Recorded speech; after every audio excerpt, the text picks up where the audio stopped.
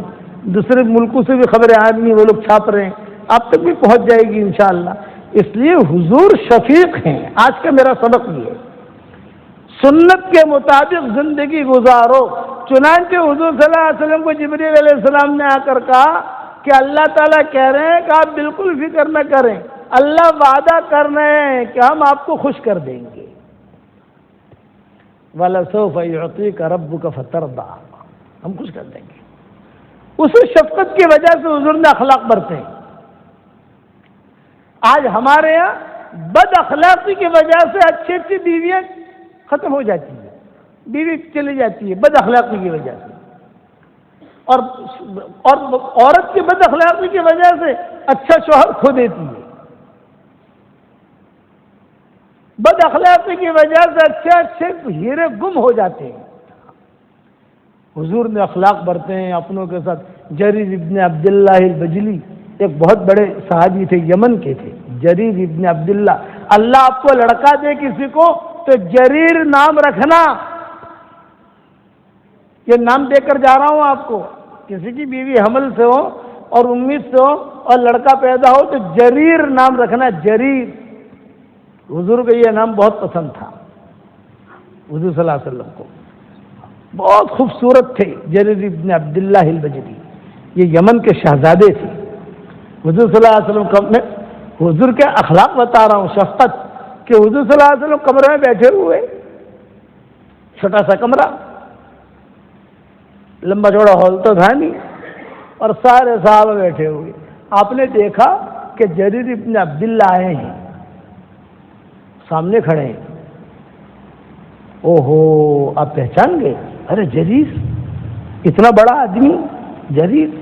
تو آپ نے یوں دیکھا، یوں یعنی کوئی آدمی تھوڑی سی جگہ دے تو میں اس کو اندر بلا دوں، یوں دیکھا. لیکن سب کھچا کھچ بھرا ہوا تھا. تو آپ نے دیکھا کہ کسی کوئی جگہ دے ہوئے ایسا نہیں ہے، سب کچا کچ بھرا ہوا ہے. تو حضور صلی اللہ علیہ وسلم کے پاس چادر رہتی تھی ہر وقت میں. تو حضور صلی اللہ علیہ وسلم چادر یوں یوں لپٹی اور آپ نے چادر پھینکی حضرت جریر کی طرف اور یوں کہا جریر یہ چادر بچھاؤ اور اس پر تم بیٹھ جاؤ. یہ شفقت، یہ اخلاق. حالانکہ مشرک ہے، وہ ابھی مسلمان نہیں ہوئے، وہ اس وقت میں مشرک تھے. تو جریر ابن عبداللہ جو تھے انہوں نے وہ چادر لی اور اپنے آنکھوں سے لگایا اور بہت پیار کیا اور پھر اپنے سر پہ رکھا. یہ کہا کہ حضرت یہ چادر کی جو جگہ ہے وہ میرا سر ہے، میں اس پر بیٹھ نہیں سکتا. یہ چادر کی جو جگہ ہے میرا سر ہے. یہ کہہ کر اپنے سینے سے لگا کر کھڑے ہو گئے جریر بن عبداللہ. اور وہی کھڑے کھڑے انہوں نے کہا اشہد ان لا الہ الا اللہ و اشہد انک رسول اللہ. آپ اللہ کے سچے رسول ہیں. یہ اخلاق، یہ شفقت، یہ سخاوت، یہ اچھی بات جو ان کے دل کو پسند لیا. جب مسلمان ہو گئے تو حضور صلی اللہ علیہ وسلم ان سے بہت محبت کرتے تھے، بہت محبت کرتے تھے. مائیں کہتی ہیں اتنی محبت کرتے تھے حضور جریر ابن عبداللہ سے کہ ہر آدمی کو گھر میں آنے کے لیے اجازت کی ضرورت ہوتی تھی، جریر کے لیے اجازت نہیں ہوتی تھی. ابو بکر کو آنا ہو اجازت لیتے تھے، عمر کو آنا ہو اجازت لیتے تھے. اور جریر کا معاملہ ایسا تھا کہ جریر اگر گزرتے تو باندیا کہتی جا جریر، جا جریر، جریر آ گیا، جریر آ گیا، جریر آ گیا. تو مائیں جو ہے وہ برقع پہن کے بیٹھ جاتی تھی. آپ حضور فرماتے ہیں برقع کیوں پہن رہے؟ یہ فرمایا حضرت جریر آ رہے ہیں تو جریر کو تو آپ بلاؤ گے. یعنی بغیر جریر جب گزرتے تو حضور خود کہتے جریر آ جاؤ، جریر، جریر آ جاؤ، جریر آ جاؤ. اتنی محبت کرتے تھے. حضور صلی اللہ علیہ وسلم جریر ابن عبداللہ سے، یہ شفقت۔ پھر صحابہ نے پوچھا کہ حضرت بہت مہمان آتے ہیں یہاں، آپ کسی کے ساتھ یہ معاملہ نہیں کرتے جو آپ جریر ابن عبداللہ کے ساتھ کر رہے؟ آپ نے فرمایا اکرموا کریم کل قوم انزلوا الناس منازلہم، ہر قوم کا جو بڑا ہو اس کا اکرام کرو اور لوگوں کو درجہ دو، جو لوگ درجے کا ہے، عالم ہے تو اس کا علم کا درجہ دو، حافظ ہے تو اس کا درجہ دو، کوئی پیر ہے تو اس کا درجہ دو، انزلوا الناس منازلہم، لوگوں کے ساتھ اچھے معاملہ کرو، برے معاملات نہیں۔ میں آپ لوگوں کو کہتا ہوں کہ بیوی شوہر کے ساتھ اچھا معاملہ کرے اور شوہر بیوی کے ساتھ اچھا معاملہ کرے۔ میاں بیوی کا جو رشتہ ہوتا ہے نا، وہ دوربین سے دیکھنے کا نہیں ہوتا۔ دوربین سے دیکھے نا آدمی، دانت کیوا چھے، واળ کیوا چھے، ناک میں نتھنوں کیવો چھے، دانت ٹیڑھا چھے، کیسا؟ ارے تو نے دانت سے شادی کی ہے کہ بیوی سے شادی کی ہے؟ دوربین سے نہیں، اخلاق دیکھو۔ حضور صلی اللہ علیہ وسلم نے کہا انزلوا الناس منازلہم، یہ فرمایا کہ لوگوں کو ان کے منزلے کے اعتبار سے آپ ان کو درجہ دو۔ حضور بہت محبت کرتے تھے، مائیں کہتی تھی، باندیا کہتی تھی کہ جریر آیا، ہم برقع پہن کے بیٹھ جاتی تھی، کیوں؟ جب جریر قریب سے گزرتے تو یہ بھی ایسا کھانستے تو حضور فرماتے سمجھ جاتے کہ یہ جریر گزر رہا ہے، آپ فرماتے جریر آ جاؤ، جریر آ جاؤ، جریر آ جاؤ۔ اتنا پیار دیتے تھے حضور صلی اللہ علیہ وسلم جریر کو۔ ایک مرتبہ حضور صلی اللہ علیہ وسلم نے جریر کو تنہائی میں بلایا، صرف حضور ہیں اور حضرت جریر ہے۔ یہ فرمایا بھائی جریر، تم بہت مالدار آدمی ہو اور یمن میں تمہارا بہت بڑا، ان کا بہت بڑا اثر رسوخ تھا یمن کے اندر، بڑے لوگوں میں نواب زادوں میں شمار ہوتے تھے جریر ابن عبداللہ، نواب زادے۔ آپ نواب زادے سمجھتے ہو نا، شاہزادے، نواب زادے، ان کا ایک بڑا مقام تھا، بہت زمینیں تھی یمن میں، بہت بڑے لوگوں میں شمار ہوتے تھے۔ آپ نے فرمایا جریر، اللہ نے بہت مال دیا ہے، میں ایک پرائیویٹ بات کرنا چاہتا ہوں لیکن ایک تمہارے علاوہ اور کسی کے سامنے نہیں کر سکتا، اگر تم کہو تو میں تمہیں کہوں، بات کروں؟ یہ حضور نے فرمایا کہ میں تم سے ایک پرائیویٹ راز کی بات کرنا چاہتا ہوں، اور میں ہوں، تم ہو، اور کوئی نہیں ہے، نہ ابو بکر کو بلایا، نہ عمر کو بلایا، کسی کو بولا، بس میں جانوں، تم جانو، اگر تم کام میرا کرو تو میں کہوں، اور اگر کام نہ کرو تو میں زبان سے نہ نکالوں، سب بات ہے۔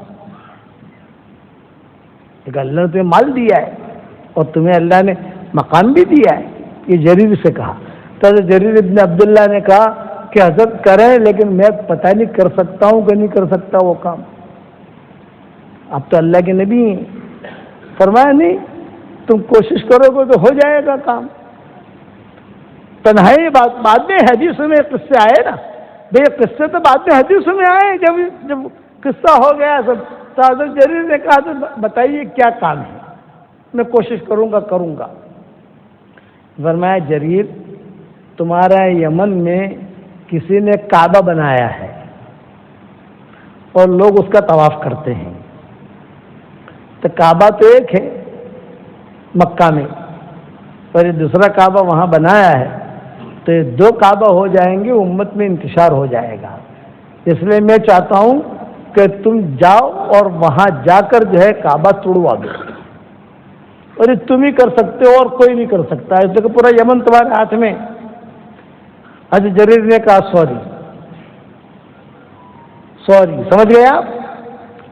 سوری، میں نہیں کر سکتا حضرت۔ آپ نے فرمایا کیوں نہیں کر سکتے؟ یہ راز میں بات ہو رہی ہے، حدیث میں بعد میں آئی، بھئی میں تو اس وقت تھا نہیں وہاں بیٹھا ہوا، ہم نے کتابوں میں تو بعد میں پڑھی نہیں یہ چیزیں۔ جریر ابن عبداللہ نے کہا سوری حضرت، میں یہ کام نہیں کر سکتا۔ آپ نے فرمایا کیوں نہیں کر سکتے، کیا عذر ہے تم کو؟ یہ فرمایا کہ حضرت میں ڈرپوک آدمی ہوں، میں گھوڑے پر بیٹھ نہیں سکتا، جلدی سے وہاں جانا، کام کرنا، وہاں چلا گیا، وہاں جانے کے بعد تو میرے سینکڑوں لڑکے ہیں وہاں، آدھے دن کے اندر توڑ تاڑ کے ختم کر دیں گے، لیکن میں جو ہے نا سفر نہیں کر سکتا ہوں، مجھے ڈر لگتا ہے اونٹنے پر بیٹھوں یا گھوڑے پر بیٹھوں تو کہیں گر نہ جاؤں، کہیں گر نہ جاؤں، یہ ہوتا ہے۔ آپ نے فرمایا یہی اشکال ہے نا، اور تو کوئی اشکال نہیں۔ بولی تو آپ نے ہاتھ پھیرا اور کہا اللہم ثبت ہو بجعلہ ہادیا مہدیا، اے اللہ اسے جمع دینا، اسے ہادی بھی بنا مہدی بھی بنا، اسے گھوڑے پر جمع دینا۔ ہاتھ پھیرا۔ جریر کہتے ہیں مجھے ہمت آ گئی، اور پھر جو ہے کچھ لوگوں کو لے کر وہاں گئے یمن، اور وہاں جا کر انہوں نے جو ہے سارا توڑا اس کو جو وہاں کا کعبہ تھا، اور کہا خبردار کوئی کعبہ یہاں رہے گا نہیں، کعبہ یہی رہے گا جو مکہ کا ہے۔ تو حضور کہتے تھے کہ جاتے ہی کام کر کے مجھے جلدی آ کر خبر کرنا تم، تاکہ مجھے ٹینشن ہے اس چیز کا کہ دو کعبہ ہوں گے تو پھر لوگ مکہ کہاں جائیں گے؟ بیوقوف لوگ ہوتے ہیں، لوگوں میں جہالت تو بہت ہوتی ہے نا، لوگوں میں جہالت بہت ہوتی ہے، تو پتہ نہیں کیا ہوگا میری امت کا، ایسے یہ ٹوٹ پھوٹ ہو جائے گی۔ تو آپ نے فرمایا کہ جریر ایک کام کر کے خبر کرنا۔ جریر نے کہا ٹھیک ہے۔ حضرت جریر وہاں پہنچے اور انہوں نے توڑا، اور حضور کو جو خبر دینے کے لیے خط لکھ رہے تھے، اور یہاں حضور کا انتقال ہو گیا۔ حضور صلی اللہ علیہ وسلم سے ملاقات نہیں ہوئی جریر ابن عبداللہ کی۔ یہ اخلاق، شفقت، آپ لوگوں کو میں کہتا ہوں کہ آپ جو ہے اخلاق کے ساتھ زندگی گزارو۔ اور میرا ایک جملہ یاد رکھنا، میٹھا بول جو لوگوں کے دلوں کو جوڑ دے یہ کروڑوں نفلوں پر بھاری ہے، اور کڑوا بول جو لوگوں کے دلوں کو توڑ دے یہ کروڑوں گناہوں پر بھاری ہے۔ دنیا میں جتنے شہد ہیں اس میں اللہ نے اتنی مٹھاس نہیں رکھی ہے جتنی اللہ نے میٹھے بول میں رکھی ہے۔ اور دنیا میں جتنا بھی سمندر کا پانی ہے اس کی کڑواہٹ، اس میں اللہ نے اتنی کڑواہٹ نہیں رکھی جتنے اللہ نے کڑوے بول میں رکھی ہے۔ کڑوا بول نہیں۔ معاذ بن جبل تھے نا، حضور صلی اللہ علیہ وسلم نے روانہ کیا تو حضور نے کہا معاذ، حضرت معاذ نے کہا مجھے نصیحت کرو، تو حضور نے کہا معاذ، اشارہ کر کے بتایا زبان کا خیال رکھنا، میٹھے بول بولنا، زبان کا خیال رکھنا، یہی زبان تجھے جنت میں لے جائے گی اور یہی زبان تجھے جہنم میں لے جائے گی۔ حسائی دال سے نتی۔ اس لیے گیانی والوں کو میں کہتا ہوں کہ اپنی زبان کی حفاظت کرو، بدارے بڑ نہ کرواؤں۔ بعض لوگوں نے بولوانی عادت رکھے نا، بعض لوگوں بولنے کی عادت ہوتی ہے، وہ پھنس جاتے ہیں، اللہ ان کے جہنم میں داخل کرتا ہے۔ خاموش رہو، اچھی بات کرو، لوگوں کو اچھی بات بتاؤ، اخلاق کے ساتھ رہو، اللہ کے بندوں کو اللہ کی طرف بلاؤ۔ اور آپ کو اہم نصیحت کرتا ہوں، جب بھی صبح گھر سے نکلو ساری دنیا میں دین پھیلانے کی نیت سے نکلو۔ نیت میں کوئی پیسے نہیں لگتے۔ میرے والد صاحب رحمۃ اللہ علیہ کا نام سنا ہوگا آپ لوگوں نے، وہ فرماتے تھے گھر سے نکلو بیٹا، ساری دنیا میں دین پھیلانے کی نیت سے جا رہا ہوں، اپنا کاروبار کرو، کوئی بات نہیں ہے۔ کوئی ملے گا دین کی دعوت دیں گے، کوئی نہیں ملے گا دین کی دعوت نہیں دیں گے، کوئی بات نہیں، لیکن نیت جب کر کے نکلو گے، جب تک گھر کے باہر رہو گے اللہ کے راستے میں شمار رہو گے۔ آپ کی بیگمیں جو ہے وہ کھانا پکاویں، آپ کے جو فرشی حوریں ہیں، یہ جو ہماری بیویاں ہیں مسلمانوں کی، میں نے ان کا نام رکھا ہے فرشی حوریں، زمینی حوریں، وہ عرشی حوریں ہیں اوپر والی، اور یہ فرشی حوریں ہیں۔ تو جو فرشی حوریں ہیں وہ جب کھانا پکانے تو ان کو یہ کہہ دو کہ مہمان کے نیت سے پکاؤ۔ مہمان آئے گا تو مہمان کھا لے گا، مہمان نہیں آئے گا تو اپن کھا لیں گے۔ جو کھانا مہمان کی نیت سے پکایا جاتا ہے اس کھانے کا حساب کتاب نہیں ہوتا۔ کتنا آسان ہے دین ہے، بتاؤ ہمارا دین کتنا آسان ہے۔ نیت پر اللہ دیتا ہے۔ مولانا اللہ صاحب رحمۃ اللہ علیہ فرماتے تھے نیت میں اجر بھی ہے، نیت میں اثر بھی ہے۔ نیت میں جب اللہ دیتا ہے تو کیوں نہ لے؟ نیت سے پیسے نہیں ملتے، نیت سے کھانا نہیں ملتا، لیکن نیت سے جنت ملتی ہے۔ تو نیت اچھی کرو گے انشاءاللہ روزانہ گھر سے نکلو تو ایک دعا مانگ لو، اے اللہ میں تیرا دین پھیلانے جا رہا ہوں۔ پھر جو کوئی ملے تو دعوت دو نماز کی، قرآن کی، اور دعوت کے کام میں لگو۔ جو دعوت کا کام ہے ہمارا یہ سدا بہار ہے، لگو گے انشاءاللہ۔ دوسرا ہے کہ آج میں آپ کو ایک ہدیہ دینا چاہتا ہوں گیانی والوں کو، قبول کرو گے انشاءاللہ؟ میری طرف سے ہدیہ ہے، اور اس کا نام کیا ہے؟ جاندار، شاندار، مالدار، دیندار، 4 نام ہے اس کے۔ اور وہ کیا ہدیہ ہے؟ حدیث شریف میں آتا ہے جو آدمی 10 مرتبہ سورہ اخلاص پڑھے گا جنت میں ایک محل تیار ہو جائے گا۔ ایک محل، بنگلہ۔ حضرت عمر کو حضور صلی اللہ علیہ وسلم نے فرمایا تھا، عمر 10 مرتبہ سورہ اخلاص پڑھ، جنت میں ایک محل تیار ہو جائے گا۔ تو حضرت عمر نے کہا 10 مرتبہ سورہ اخلاص پڑھوں گا اور ایک محل جنت میں؟ آپ نے فرمایا ہاں۔ حضرت عمر نے کہا میں بہت محل بناؤں گا۔ آپ نے فرمایا بنا، جتنی طاقت ہو بنا۔ تو بناتے بناتے تھکے گا، اللہ دیتے دیتے نہیں تھکے گا۔ تو آپ حضرات کو بھی میں یہ ہدیہ دینا چاہتا ہوں، روزانہ 313 مرتبہ سورہ اخلاص پڑھنے کی عادت ڈال دو۔ یہ میری طرف سے ہدیہ ہے۔ 31 بنگلے روزانہ تیار ہو جائیں گے جنت میں انشاءاللہ۔ روزانہ 31 پراپرٹیاں جنت میں بناؤ۔ گیانی میں تو آپ نے بہت پراپرٹیاں بنا لی ماشاءاللہ، فلیٹ بھی لے لیے، پلاٹ بھی لے لیے، اور پیٹرول پمپ بھی لے لیے، مکانات بھی لے لیے، اس کا بھاڑا بھی آ رہا ہے، سب کچھ ہے۔ اللہ اور برکت دے، ہماری دعا ہے آپ کے لیے۔ لیکن جنت میں بھی پراپرٹی بناؤ، سب بناؤ گے انشاءاللہ؟ روزانہ 31 بنگلے جنت میں تیار کرو، اور انشاءاللہ کوئی انکم ٹیکس والا آئے گا نہیں۔ دنیا میں اگر آپ نے 5 بنگلے بھی خرید لیے نا تو میسج آئے گا آپ کو، آتلا پیسہ کیسے لاگی ہوتی، حساب آپ۔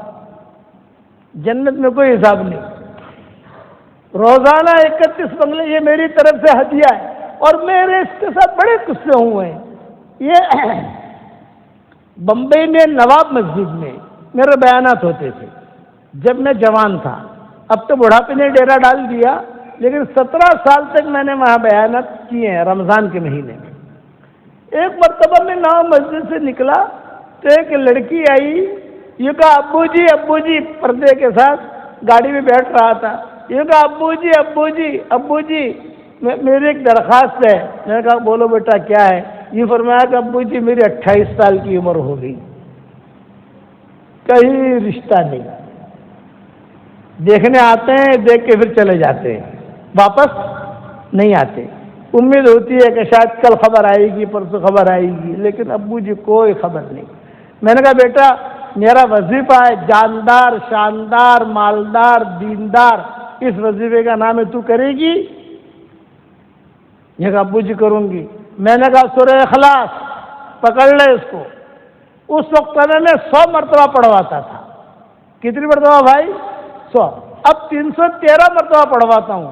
آپ کی پراپرٹی کا بھاؤ بڑھ گیا تو میرا بھی تو بھاؤ بڑھنا چاہیے بھائی۔ آپ کی زمین کا بھاؤ بڑھ گیا تو میرا بھاؤ کیوں نہ بڑھے بھائی؟ تو میں نے اب 313 کی تشکیل کرنی شروع کر دی لوگوں کی۔ اس وقت میں کہتا تھا کہ 100 مرتبہ پڑھ، اور یہ میرا وظیفہ ہے، میری طرف سے تجھے ہدیہ ہے، روزانہ 100 مرتبہ پڑھ، تیرے لیے 10 بنگلے تیار ہو جائیں گے جنت میں، اور اللہ تعالیٰ سے رزق مانگ، اللہ تجھے شوہر اچھا دے گا۔ پھر میرے ہاتھ میں یہ تسبیح تھی، یہ میری تسبیح ہے، یہ بھی جاندار، شاندار، مالدار، دیندار۔ تو میں نے تسبیح بھی دے دی اس کو۔ میں نے کہا لے بیٹا یہ میری تسبیح بھی رکھ، یہ میرے ہاتھ کی تسبیح ہے، تیرے پاس رکھ، یہ جاندار، شاندار، مالدار، دیندار ہے، یہ تسبیح انشاءاللہ پیسہ بھی بہت لائے گی اور تیرے کام بھی بنیں گے انشاءاللہ۔ باپو کی تسبیح ہے، وہ باپو والے لوگ تھے، سمجھ گئے نا؟ باپو والوں کو تو باپو والوں کی ترتیب سے سمجھایا جاتا ہے کہ دیکھ یہ تجھے بتا رہے ہیں، تسبیح بھی لے اور یہ سورہ اخلاص بھی پڑھ۔ وہ لے گئی۔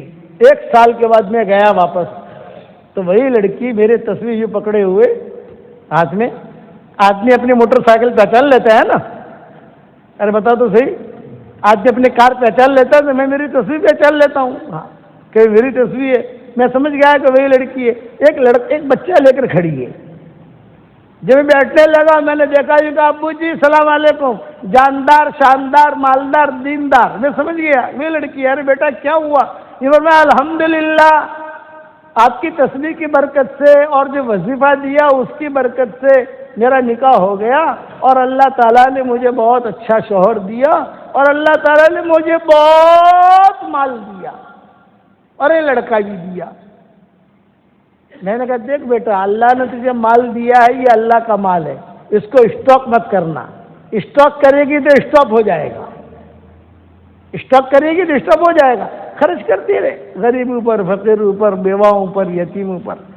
ہاں نہیں ابو جی میں کروں گی، لیکن ابو جی خوشخبری اور دینا چاہتی ہوں. میں نے کہا کہو. یہ فرمایا میرے محلے میں ہماری بلڈنگ میں کئی لڑکیاں ہیں، وہ کہتی ہیں کہ ارے حلیمہ تو اتنی اسمارٹ ہے نہیں، تیری شادی کیسے ہو گئی؟ ہم تو تجھ سے زیادہ اسمارٹ ہیں، ہماری شادی نہیں ہو رہی ہے. تو میں کہتی تھی جاندار شاندار مالدار دیندار، تصویر بتاتی تھی اور ان کو یہ وظیفہ بتاتی تھی. ابو جی جس کو پڑھوایا سب کی شادیاں ہو گئی ہے الحمدللہ سب. تو یہ آپ لوگوں کو میں ہدیہ دے رہا ہوں کہ 31 روزانہ 313 مرتبہ پڑھنے کی عادت ڈالو. 313 کیوں کہتا ہوں معلوم ہے؟ بدرین کی تعداد 313 تھی، اور 313 میں اللہ کی عدد میں اللہ نے کرنٹ رکھا ہے. 14 ہو جاوے، 315 ہو جاوے، 320 ہو جاوے. اللہ کا شکر ہے اس وقت میں میرے شاگرد اتنے ہیں روزانہ ہزار مرتبہ پڑھتے ہیں. ایک میری ڈاکٹرنی ہے شاگرد شکاگو میں، اس نے تو 10 لاکھ مرتبہ پڑھا. اور پھر مجھے کہا مولانا اور پڑھوں؟ میں نے کہا پڑھتی رہے. کہ مولانا میرے تو بہت بنگلے تیار ہو گئے جنت میں. میں نے کہا میں قسم کھا کے کہتا ہوں اللہ دے گا تجھ کو. مولانا کہ بھاڑو آپ سے کہ نہیں آوے؟ گجراتی کو بھاڑے کا بہت فکر رہتا ہے، وہ بھی گجراتی ہے. گجراتی جو ہے نا ان کو انکم کا بہت فکر رہتا ہے کہ مولانا کوئی انکم ہوگی کہ نہیں. میں نے تو بہت مرتبہ میں نے کہا دیکھ بھائی انکم تو وہاں اس کا بھاڑا تو نہیں آئے گا، لیکن اتنے بنگلوں کا کریں گے کیا؟ ہم جب سب جنت میں جائیں گے وہاں جا کر مشورہ کر لیں گے انشاءاللہ. تو آپ گیانی والوں آپ کو بھی یہی کہتا ہوں کہ آپ لوگ پڑھو گے انشاءاللہ، اس کے بعد جو دعا مانگو گے اللہ قبول کرے گا. اور پکی بات ہے، حضور صلی اللہ علیہ وسلم فرماتے تھے جو سورہ اخلاص پڑھے گا اللہ اس سے بہت محبت کرے گا. بات ختم ہو گئی. ابو ذر غفاری بیٹھے ہوئے تھے حضور صلی اللہ علیہ وسلم کے پاس. حضرت جبریل آئے. حضرت جبریل نے کہا احاذا ابا ذر یا رسول اللہ، کیا یہ ابو ذر ہے اللہ کے نبی؟ آپ نے فرمایا ہاں یہ ابو ذر ہے. تو آپ نے فرمایا جبریل تم کیسے پہچانتے ہو ان کو؟ یہ فرمایا کہ حضرت مدینہ والے ان کو نہیں پہچانتے جتنا آسمان والے پہچانتے ہیں. بھئی کیوں؟ بولے دو اچھی عادتیں ہیں اس میں، ایک تو اس کے اخلاق اچھے ہیں، اور دوسرا یہ سورہ اخلاص بہت پڑھتا ہے. تو آپ لوگوں کو ایک جملہ کہتا ہوں، بے حساب سورہ اخلاص پڑھو، بے حساب اللہ دے گا آپ کو. پڑھو گے انشاءاللہ. ابھی میری جاندار شاندار مالدار تصویر کس کو دوں؟ میں ہمارے بھائی کو دے دیتا ہوں، میرے سامنے بیٹھے ہیں. پورے مجمع کو تو دے نہیں سکتا، اتنا تو میں فلیٹ میں وزن لے کر بھی نہیں آ سکتا، لیکن میری تصویر تو کسی نے ہر گاؤں میں جا کر کسی نے کسی کو ہدیہ دے دیتا ہوں. چلو بھائی سب کو دے نہیں سکتے، جہاں جس کے گھر میں ٹھہرتے ہیں ان کو دے دیتے ہیں، وہ ہمارے میزبان ہیں، اس کا حق ہے، اس کو دے دیتے ہیں. مسجد میں آ کر اس کو دے، آپ کی ہمارے بھائی کو دے دیا. پڑھو گے انشاءاللہ. دوسری میری ایک درخواست یہ ہے کہ دعوت و تبلیغ کا کام، میرے والد صاحب رحمۃ اللہ علیہ فرماتے تھے بیٹا یونس جہاں پر بھی جاؤ اپنا دھندا کر لینے کا. میں نے کہا اپنا دھندا کیا ابا؟ ان کو تشکیل کرنی تھی. تو میں آپ کی یہ تشکیل کرتا ہوں کہ سارا مجمع یہ نیت کرے کہ مرتے دن تک دعوت کے کام کو اپنا کام بنائیں گے. کہو انشاءاللہ.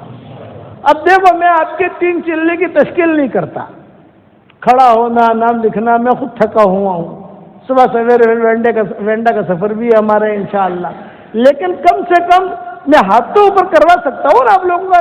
بتاؤ کون کون نکلے گا اللہ کے راستے میں؟ ماشاءاللہ گیانی والے تو بہت اچھے ہیں، اللہ تعالیٰ جزائے خیر دے. یہاں مسجد جماعت کب بیٹھتی ہے بھائی؟